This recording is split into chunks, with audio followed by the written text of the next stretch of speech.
નવરાત્રિમાં લગભગ 5મી ઓક્ટોબરે હવામાનમાં પલટો આવશે, વાદળવાયુ રહેશે અને ખાસ કરીને વરસાદ વલસાડના ભાગો તેમજ લગભગ સુરતના ભાગો અને દક્ષિણ સૌરાષ્ટ્રના ભાગોમાં થવાની શક્યતા રહેશે। ત્યાં હળવાથી કંઈક મધ્યમ વરસાદ થવાની શક્યતા રહેશે।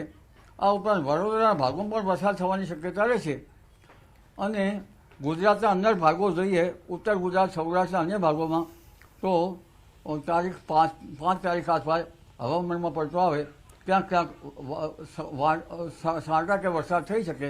એટલે ખેલાડીઓ માટે લગભગ દક્ષિણ ગુજરાત, દક્ષિણ સૌરાષ્ટ્રના ભાગો, સુરતના ભાગોમાં કંઈક અંશે હરકત રહી શકે અને વડોદરાના કંઈક ભાગમાં વરસાદ થઈ શકવાની શક્યતા રહી, વડોદરા મધ્ય ગુજરાતના ભાગોમાં। પણ હવામાનનો પલટો વાદળવાયુનો છેક અમદાવાદ ગાંધીનગર સુધી આવવાની શક્યતા રહેશે।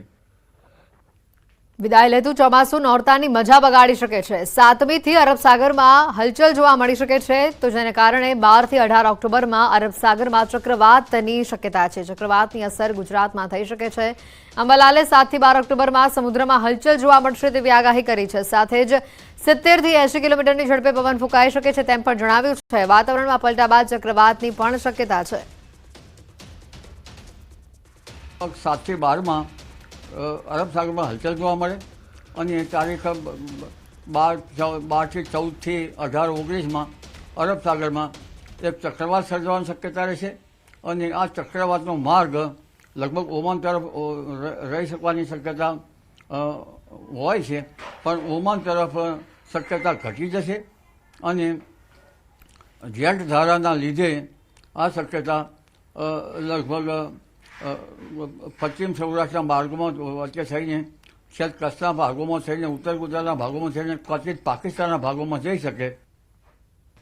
એટલે કહી શકાય કે અહીંયા નોરતાની મજા ચોક્કસથી વરસાદ બગાડશે। આવતીકાલથી ઘણા ભાગોમાં વરસાદની શક્યતા અંબાલાલે વ્યક્ત કરી છે।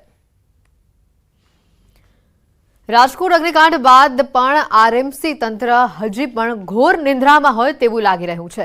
પરમિશન વગર બિલ્ડિંગ ખડકી દેવામાં આવ્યું। રાજકોટના મવડી વિસ્તારમાં ગેરકાયદે જગ્યામાં શાળા બનાવવામાં આવી છે। આરએમસીની પરમિશન વગર 3 માળનું મકાન બનાવવામાં આવ્યું છે। જય કિશન સ્કૂલે સૂચિત જગ્યામાં મકાન બનાવ્યું છે। શાળામાં અંદાજિત 600 થી વધારે બાળકો અભ્યાસ કરે છે। સ્કૂલ બિલ્ડિંગને બીઓ પરમિશન કે ફાયર એનઓસી પણ નથી। જય કિશન સ્કૂલ સૂચિત સોસાયટીની અંદર બનાવી છે। સાગઠિયાના અધિકારીઓ 2023માં નોટિસ આપ્યા બાદ કોઈ કાર્યવાહી થઈ નથી। સૂચિત સોસાયટીમાં બાંધકામ ખડકી દેવાયું છે। 1.5 વર્ષ બાદ એટીપીઓ શૈલેષ સીતાપરાએ ગેરકાયદેસર બાંધકામ હોવાથી પાણી કનેક્શન કાપ્યા અને નોટિસ ફટકારી। ત્યારે મીડિયાકર્મી ત્યાં પહોંચતા શાળા સંચાલકોએ મીડિયા સાથે ગેરવર્તન પણ કર્યું।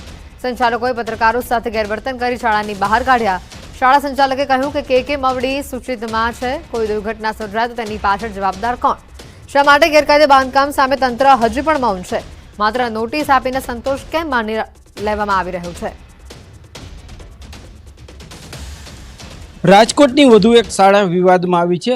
રાજકોટ શહેરના મવડી વિસ્તારમાં આવેલી આ શાળા છે તે સૂચિત વિસ્તારમાં આવી હોવાનું જે છે એ અત્યારે સામે આવી રહ્યું છે।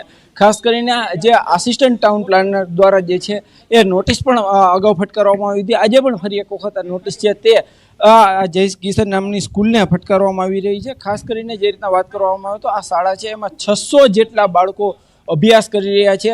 ત્યારે ક્યાંક ને ક્યાંક જે વિદ્યાર્થીઓ છે તેમના ભવિષ્ય સાથે પણ ચેડા કરી દેવામાં આવી રહ્યા છે। જે રીતના વાત કરવામાં આવે તો જે છે રાજકોટ શહેરમાં અગાઉ પણ જે શાળાઓ વિવાદમાં આવતી હોય છે, ત્યારે આ જે શાળા છે તે સૂચિતની જગ્યામાં છે। પરંતુ સૌથી મોટો સવાલ એ ઊભો થાય છે કે જો 2023થી આ વાત છે તે મહાનગરપાલિકાના ટાઉન પ્લાનરને ધ્યાનમાં છે, તો હજુ સુધી કેમ કોઈ એક્શન ન લેવાના? માત્ર ને માત્ર નોટિસ આપીને દર વખતે ક્યાં સુધી સંતોષ માની લેવામાં આવી રહ્યા છે? ખાસ કરીને આવા જે શાળા સંચાલકો હોય છે, આવા શાળા સંચાલકો તેમને કોણ છાવરે છે તે પણ સૌથી મોટો સવાલ છે। અને માત્ર નોટિસથી જ ક્યાં સુધી કાર્યવાહી ચાલુ થશે? રાજકોટમાં પણ અગાઉ પણ જે ટીઆરપી કાંડ જેવી મોટી ઘટનાઓ બની રહી છે, ત્યારે જો ફરી એક વખત આવી કોઈ ઘટના બનશે તો જવાબદાર કોણ? તે પણ સૌથી મોટો સવાલ છે। હાર્દિક જોશી, ન્યૂઝ 18 ગુજરાતી, રાજકોટ। પરમિશન વગર 3 માળનું મકાન અહીંયા બનાવી દેવામાં આવ્યું છે। કોઈ દુર્ઘટના અહીંયા જો ઊભી થાય છે તો જવાબદાર કોણ? તે હાલ સૌથી મોટો સવાલ ઊભો થઈ રહ્યો છે। રાજકોટ શહેરમાં વધુ એક સ્કૂલનું કારસ્તાન સામે આવી રહી છે। ખાસ કરીને મવડી વિસ્તારમાં આ સ્કૂલ આવેલી છે કે જ્યાં આ સ્કૂલ છે તે સૂચિતની જગ્યા ઉપર ધમધમી રહી છે।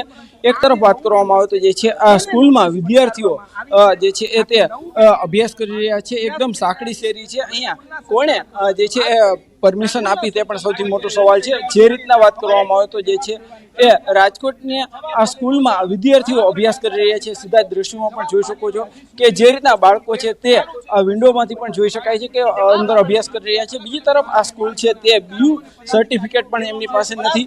ઉપરા ઉપરી 2 વખત નોટિસ પણ જે છે આ સ્કૂલને મળી ચૂકી છે. એકદમ સાંકડી શેરીમાં આ સ્કૂલ છે તે આવેલી છે. બીજી તરફ વાત કરવામાં આવે તો જે છે સૌથી મહત્વની બાબત એ સામે આવી રહી છે કે જે રીતના આ સ્કૂલમાં વિદ્યાર્થીઓ છે મોડે પણ આખરે તંત્ર જાગ્યું. ગેરકાયદે સ્કૂલ મામલે તપાસ તેજ કરવામાં આવી છે. મીડિયાના અહેવાલ બાદ તંત્ર જાગ્યું છે અને આ જ મુદ્દે વધુ માહિતી મેળવવાનો પ્રયત્ન કરીશું. સંવાદદાતા હાર્દિક અમારી સાથે અહીંયા સીધા જોડાઈ ચૂક્યા છે. હાર્દિક, જે રીતની આ ઘટના સામે આવી, હજી આ કાંડને દિવસો નથી વીત્યા છતાં પણ આ ફરી એક મોટી બેદરકારી, 600 બાળકો અહીંયા અભ્યાસ કરી રહ્યા છે. ચોક્કસથી હેતવી આ રાજકોટની જય કિશન શાળા છે કે જ્યાં અત્યારે જે સૌથી મોટો છબરડો આવ્યો છે. આ શાળા જે જગ્યાએ ઊભી છે તે સૂચિતની જગ્યા પર ઊભી છે. એટલું જ નહીં, BU સર્ટિફિકેટ પણ નથી. 600 જેટલા બાળકો છે તે આ જે છે શાળામાં અભ્યાસ કરી રહ્યા છે. પરંતુ જે રીતના મીડિયામાં જે અહેવાલ પ્રસારિત થયા બાદ તંત્ર જાગ્યું છે ને હવે જિલ્લા શિક્ષણ અધિકારી શિક્ષણ કચેરી ખાતેના અધિકારીઓ છે તે અહીંયા પહોંચ્યા છે. હવે તપાસનો ધમધમાટ હાથ ધરવામાં આવી રહ્યો છે. તો બીજી તરફ શાળા સંચાલક છે કે જેમના દ્વારા જે છે એ ખાસ કરીને વાત કરવામાં આવે તો શાળા સંચાલક દ્વારા મીડિયા સાથે ઉદ્ધતાઈપૂર્વક વર્તન કર્યું હતું. હવે તેમને જવાબ દેવા માટે બોલાવ્યા છે. એમને પણ જવાબ દેવો પડી રહ્યો છે. આ 3 માળની આ જે છે બિલ્ડિંગ છે. બીજી તરફ વાત કરવામાં આવે તો આ જે રોડ છે તે એકદમ સાંકડો છે. એટલે કહી શકાય કે માંડ 20 જેટલા બાળકો છે તે અહીંથી પસાર થઈ શકે એવી પરિસ્થિતિમાં 600 જેટલા બાળકોને આ બિલ્ડિંગમાં અભ્યાસ કરવામાં આવી રહ્યા છે. જો કોઈ દુર્ઘટના સર્જાય તો શું સ્થિતિ સર્જાય તે પણ જે છે એ જોવાનું રહ્યું. બીજી તરફ વાત કરવામાં આવે તો એક તરફ તંત્ર છે તે નવરાત્રિના ખેલૈયાઓ હોય છે, નવરાત્રિના આયોજનો માટે જે છે પરમિશનો માટે મોડી રાત સુધી રાહ જોડાવતું હોય, તો બીજી તરફ રાજકોટ શહેરમાં આવી શાળાઓ છે કે જે ખુલ્લેઆમ ધમધમે છે. અને 2023માં જે છે એ નોટિસ આપવામાં આવી હતી, પરંતુ દર વખતે નોટિસ આપીને તંત્ર સંતોષ માની લે છે. ત્યારે કોઈ નક્કર કાર્યવાહી કેમ નથી થતી તે સૌથી મોટો સવાલ છે. ચોક્કસથી જે છે એ આજે પણ નોટિસ આપવામાં આવી છે, પરંતુ હજુ કોઈ નક્કર કાર્યવાહી કરવામાં નથી આવી. હવે તંત્ર જાગ્યું છે અને તંત્રના અધિકારીઓ હવે તપાસ કરી રહ્યા છે, પરંતુ આ તપાસ જો વહેલી પણ થઈ શકી હોત. જી આભાર માહિતી બદલ હાર્દિક. અન્ય સમાચાર પણ છે રાજકોટથી કે જ્યાં સિવિલ હોસ્પિટલની અંદર ડાયક્લોરિન ઇન્જેક્શન છેલ્લા 15 દિવસથી નથી. આ ઇન્જેક્શન છે જે દર્દીઓને પથરી અને મહિલા પ્રસૂતિના અસહ્ય દુખાવાને હળવો પાડવા માટે આ ઇન્જેક્શન ખૂબ જ જરૂરી હોય છે. ડાયક્લોરિન ઇન્જેક્શન ન હોવાના કારણે પેરાસિટામોલના ઇન્જેક્શન આપીને દર્દીઓને સારવાર અહીંયા આપવામાં આવી રહી છે. અને આવું પ્રથમ વખત નથી બન્યું કે હોસ્પિટલમાં દવાનો અભાવ જોવા મળ્યો હોય. અગાઉ પણ આવું બની ચૂક્યું છે. જોકે હાલ ડાયક્લોરિન ઇન્જેક્શનનો જથ્થો મેળવવા માટેની પ્રક્રિયા હાથ ધરવામાં આવી છે. અને ડાયક્લોરિન ઇન્જેક્શન માટે અત્યારે જે સિવિલમાં જે અછતની પરિસ્થિતિ સર્જાય છે તેના માટે જરૂરી બધી જ પ્રક્રિયા JMACL જરૂર પડે તો ટેન્ડર અથવા લોકલ પરચેસથી પ્રક્રિયા અમારા તરફથી ચાલુ છે. અને ડૉક્ટરોને પણ અમે તાકીદ કરેલા છે કે ભાઈ આમના માટે જે ઓલ્ટરનેટ ઇન્જેક્શન કે દવાની જરૂર પડે તો તે તમે કામચલાઉ પૂરતું તમારે વાપરવાનું રહેશે. સુરતમાં નવી સિવિલ હોસ્પિટલમાં સ્લેબના પોપડા પડ્યા. જર્જરિત બિલ્ડિંગમાં હોસ્પિટલના બીજા માળે સર્જરી વોર્ડની અંદર